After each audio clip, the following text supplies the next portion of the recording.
Now we did some repairs in last week's video on the sheep wagon, but there were a few of the cross members underneath that were pretty rotted out. They're usually nailed through the floorboards, so we took a sawzall to cut through the nails to get these cross frames off so that we could get them replaced. The goal of this whole repair job was to save and salvage as much of the original wood as we could, so we didn't want to disturb the floorboards, but yet we still needed to remove and replace the cross frames.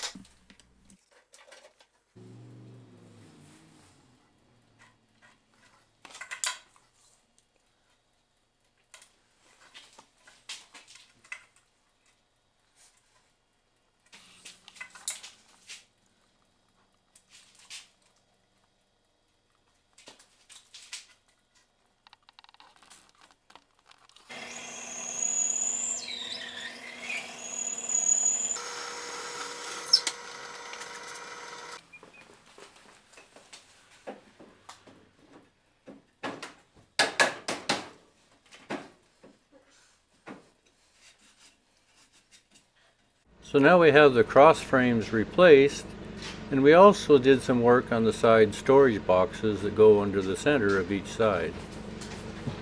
From the old running gear, we were able to salvage the bolsters, both the front and the back, and we incorporated those into the new running gear with the wood wheels that's going to go underneath. The request was for a green body and red wheels. So we painted the running gear and brought it into the shop to get it ready to go under the sheep wagon.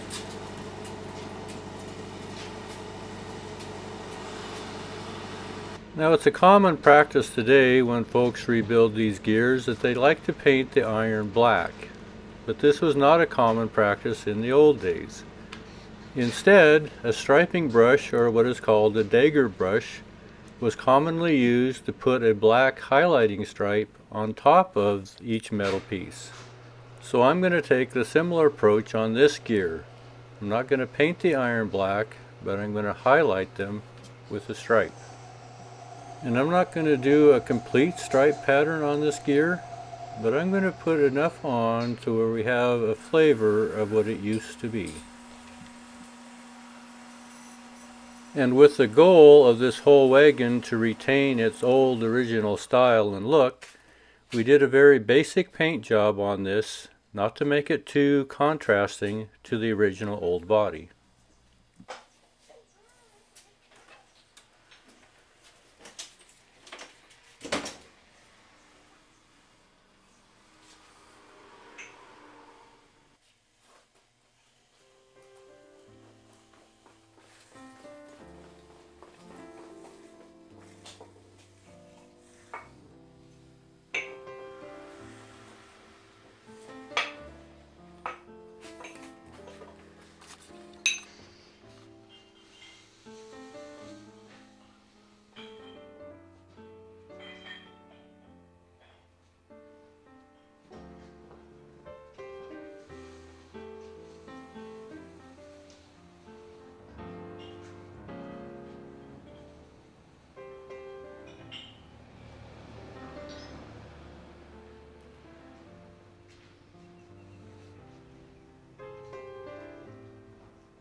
Now there's another style of striping that's a little more common today.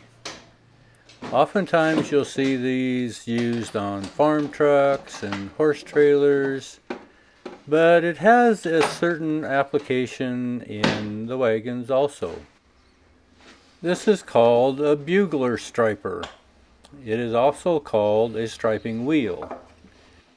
There are some lesser quality striping wheels out, but Bugler is usually about the only way to go. It uses a tube with a plunger on it, which contains the paint.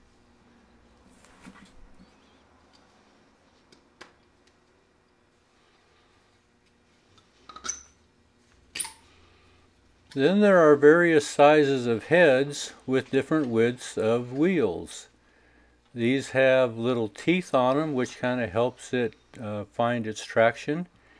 And it also picks up the paint out of the tube and transfers it onto the surface that you want to put a stripe to. This little one is about a 32nd. It's pretty narrow, and it goes clear up to almost a 1/4 inch. And that's the one that I'm going to use today for the stripe on the outside rim or the fellies of the wheels. Now I could use the dagger brush. It would do the same thing, but I thought I'd just show you a different style of approach.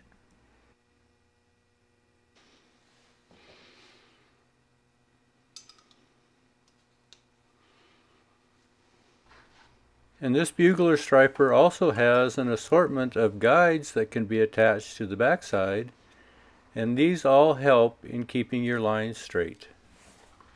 And that's where I find this style of striper useful, is in long straight lines, whereas the dagger brush is far more useful in sweeping curves.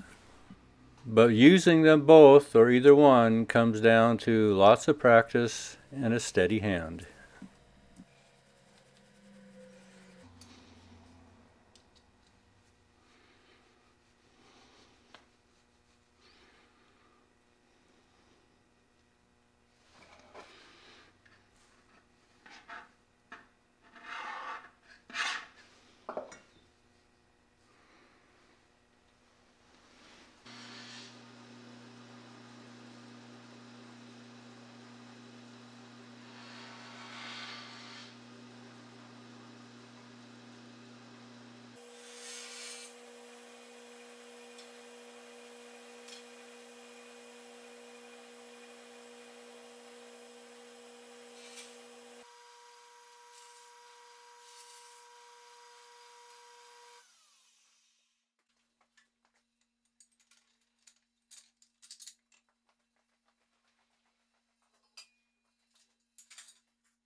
And once the stripes are dry, we're going to go ahead and put this gear underneath the sheep wagon body.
Now Dan's going to take the time to go ahead and pack the bearings, since these are roller bearing axles. And next video we're going to build the brake mechanism, so I hope you stay tuned for that one. Once again, appreciate you watching.